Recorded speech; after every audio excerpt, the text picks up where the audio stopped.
My name is Federico Taboada, and I think what makes a place become iconic is the fact that people are interested in that place despite of its architectural wonder. It may be the greatest building ever in terms of its design, but if people are not interested in it, then it's not gonna be remembered. Many buildings are quite simplistic. Like for example, Alcatraz is a very simplistic or the Eiffel Castle. They're very simplistic in their design architecturally.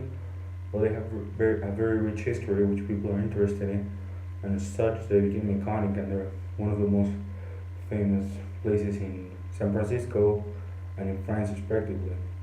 I also believe that people will not appreciate as much a construction made by a machine because a machine is not susceptible to human mistake. A human has to overcome many challenges that him or herself present to themselves in order to overcome them. For example, a mistake in a calculation, machine is probably not going to do that ever, so as such, it becomes easier for it, and also it already has all the information that it needs. A human can develop the actual the actual concept from their own mind and actually visualize it from the beginning. When someone is responsible for it, not only a program.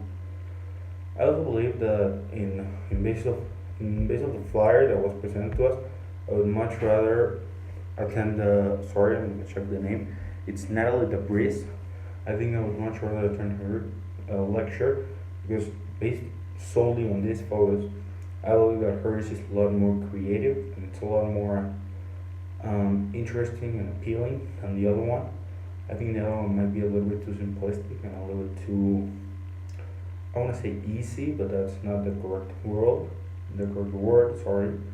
I believe that Natalie's it's far more colorful and it's far more inspiring, and also it is more unique. Noodling's designs are very squarish. They're very gray. They're very normal. They're very everyday.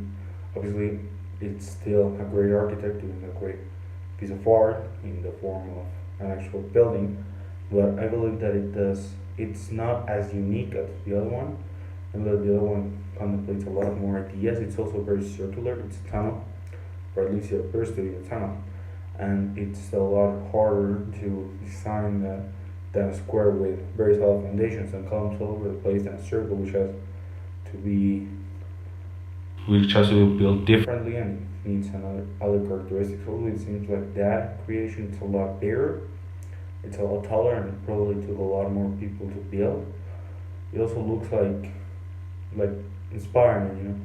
It brings out, it makes you want to do something artistic, and actually the color palettes are vivid and it's very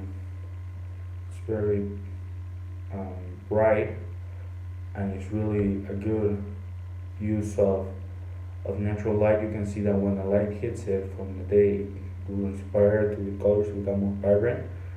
And as such, in the night with all the lights, also it becomes kind of like a cave, almost sort of a prehistoric vibe, like the paintings that our ancestors used to do.